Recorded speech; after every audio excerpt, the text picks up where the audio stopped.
Bonsoir, Sophia Amara. Bonsoir. Vous êtes grand reporter, spécialiste du Proche-Orient, et vous êtes l'une des premières journalistes occidentales à être entrée en Syrie au tout début du conflit en 2011. Vous avez d'ailleurs reçu le Grand Prix Jean-Louis Calderon du nom de notre regretté confrère, ancien d'Europe 1, tué pendant la révolution roumaine en 89, et vous rendez hommage à tous les journalistes tombés en Syrie, jusqu'à James Foley, victime du groupe État islamique cet été, on s'en souvient. Alors nous en sommes aujourd'hui à tout juste 43 mois de guerre en Syrie, hein. Tout a commencé le 15 mars 2011. Sophia Amara, est-ce qu'on peut chiffrer d'abord plus ou moins précisément le bilan de cette guerre, les civils tués, les rebelles, les forces loyales au régime de Bachar al-Assad, puis évidemment tous les combattants, les djihadistes qui ont rejoint le champ de bataille depuis 3 ans? Il est difficile de donner un pourcentage au sein, enfin, parmi les personnes qui sont mortes dans ce conflit. Ce qui est certain aujourd'hui et ce qui a été reconnu par la communauté internationale et par toutes les associations qui gèrent justement le bilan de ce conflit sanglant, on peut affirmer aujourd'hui sans craindre de se tromper qu'il y a eu 200 000 morts affirmés. Par contre, et ce que ces chiffres ne disent pas, c'est qu'il y a au moins la même ou plus la même quantité de personnes, de victimes tombées dans les camps, les prisons, les hôpitaux militaires où la torture où les On en actes de parlera. torture sont légion. Et là, certains activistes vous parlent de 400 voire 500 000 morts en tout. Au total. Oui. On va écouter tout de suite un habitant de Rastan, près de Homs, en Syrie. C'est extrait de l'un de vos documentaires intitulé Syrie dans l'enfer de la répression. C'était en août 2011, donc déjà il y a plus de 3 ans. Il lançait à l'époque un appel à la France avec ces quelques mots de français. Écoutez. Aidez-nous, régime Bachar al-Assad, tuez-nous, s'il te plaît. Chaque jour, il y a les sangs. Je ne peux pas parler. S'il te plaît, aidez-nous. Nous voulons la liberté. Nous voulons la liberté seulement. Seulement la liberté. Voilà. Seulement la liberté. Un appel très poignant. Encore une fois, c'était en 2011, Sophia Amara. On imagine que depuis 3 ans, la crédibilité de l'Occident a dû quand même s'effondrer dans cette population. Est-ce qu'il y a encore de l'espoir chez des civils comme celui-là? Non, plus aucun. Plus aucun, et dans le même temps, c'est ça qui est admirable et à peine croyable, c'est qu'ils n'ont aucun ressentiment vis-à-vis de nous. Même nous, les journalistes, lorsque l'on va dans ces régions et dans ces régions de Syrie et qu'on a appel à ces activistes, à ces soldats de l'armée libre pour pouvoir rentrer faire notre travail dans ce trou noir de l'information, des gens qui prennent parfois des risques incommensurables pour pouvoir nous introduire et nous ressortir de Syrie au péril de leur vie. Nous, c'est notre métier, eux, pas toujours. Et à la fin, on nous dit, mais écoutez, pourquoi vous faites tout ça? Ça sert à rien. Vous n'avez rien fait. Encore vous, les journalistes, ça va, vous faites votre travail, mais vos pays n'ont rien fait. Mais par exemple, quel est le sentiment face à l'émergence de la coalition internationale il y a quelques semaines, à l'idée qu'il y a des frappes aériennes contre l'État islamique face au régime de Bachar, en tout cas par les Américains? Comment les gens ressentent ça après 3 ans d'immobilisme de la communauté internationale? C'est comme de mettre un peu de mercurochrome ou un sparadrap sur un cancer généralisé. C'est pour ces populations-là qui ont été prises entre le marteau de Bachar el-Assad et l'enclume du groupe État islamique, un groupe terroriste qui n'épargne personne, pas même les musulmans syriens sunnites dont sont issus une partie de ce groupe les membres d'une partie de ce groupe de terroristes. Eh bien, pour eux, c'est trop tard. Vous êtes en retard d'une guerre, nous disent-ils. Vous êtes en retard d'un conflit, vous êtes en retard d'une cause.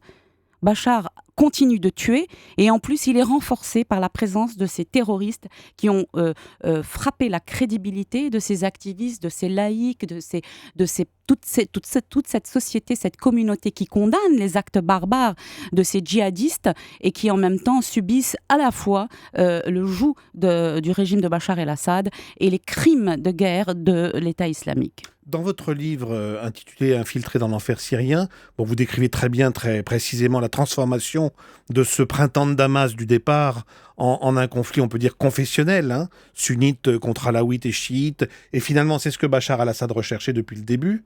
D'une certaine manière, vous suggérez que l'État islamique, le groupe de djihadistes que l'Occident combat aujourd'hui, avec certains pays arabes, c'est une créature de Bachar. Complètement. C'est l'allié objectif de Bachar el-Assad pour deux raisons. D'une part, Bachar el-Assad a tenté dès le départ de djihadiser la rébellion, c'est-à-dire qu'il a relâché 300 à 400 terroristes dangereux qui étaient dans les geôles de Bachar, pourtant hermétiques pendant 40 ans, celle de Bachar ou de son père Hafez. Et tout d'un coup, on voit ces islamistes relâchés dans la nature et dirigés vers le nord-est syrien, où aujourd'hui, on a vu naître le djihadistan, qu'est ce territoire que contrôle l'État islamique, d'une part. L'État islamique n'a jamais été combattu par Bachar el-Assad pendant des mois, voire une année et demie.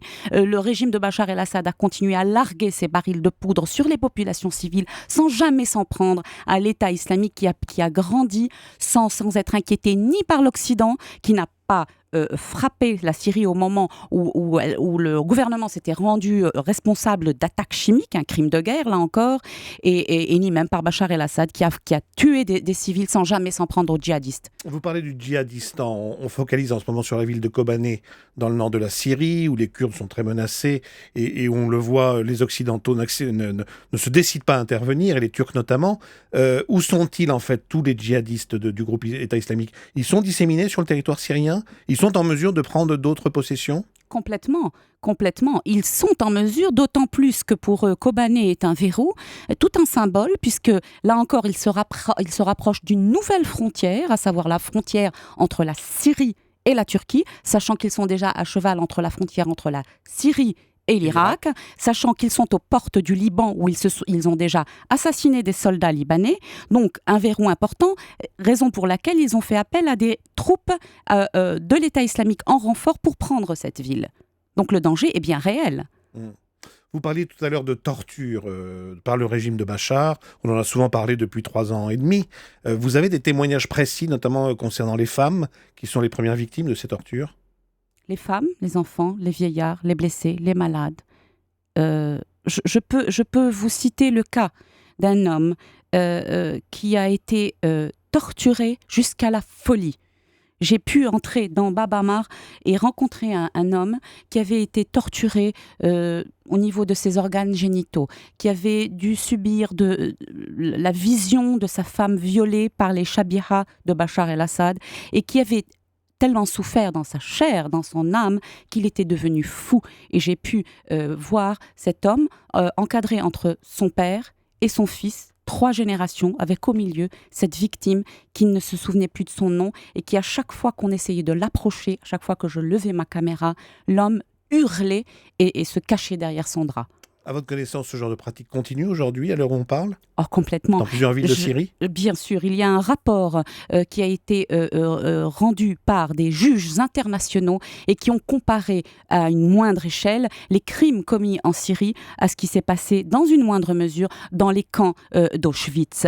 11 000 morts en un seul lieu, un seul site répertorié, l'hôpital militaire, un hôpital, donc ce sont des blessés qui ont été torturés, l'hôpital militaire de Mazeh à Damas en plein cœur de la capitale syrienne. 11 000, c'est une goutte dans une énorme mer de torture. Et d'après les juges internationaux, il s'agit juste de la partie visible de l'iceberg. Un dernier mot, Sophia Amara, on pourrait vous écouter pendant des heures, mais vous écrivez dans ce livre que le pire est peut-être à venir. Qu'est-ce que vous entendez par là? Pour nous, pour le monde libre, pour l'Occident, tout simplement, parce que l'État islamique aujourd'hui, il a grandi. C'est un Frankenstein né de l'inaction de la communauté internationale, né des tortures et des tueries impunies de Bachar el-Assad, de l'héritage irakien et de toute la violence qui va derrière. Aujourd'hui, il est trop tard. Les frappes ne font que renforcer ce mouvement terroriste, puisqu'évidemment, il y a toute la symbolique derrière, l'Amérique, le grand Satan qui frappe en terre d'islam. Aujourd'hui, chaque frappe de Obama et de la coalition militaire ne fait que renforcer ce phénomène. Et bientôt, ce phénomène risque de se retrouver à nos portes, c'est-à-dire en Europe. Et pourtant, l'Europe et la France, il faut le souligner, a eu la meilleure position possible. C'est l'Amérique qui n'a pas suivi. Et aujourd'hui, c'est même l'Amérique qui risque d'être à son tour rattrapée par cette inaction. Et vous diriez d'ores et déjà que Bachar sera le grand gagnant de la guerre de Syrie? Il a déjà gagné, on ne parle plus de lui. Merci, Sophia Amara.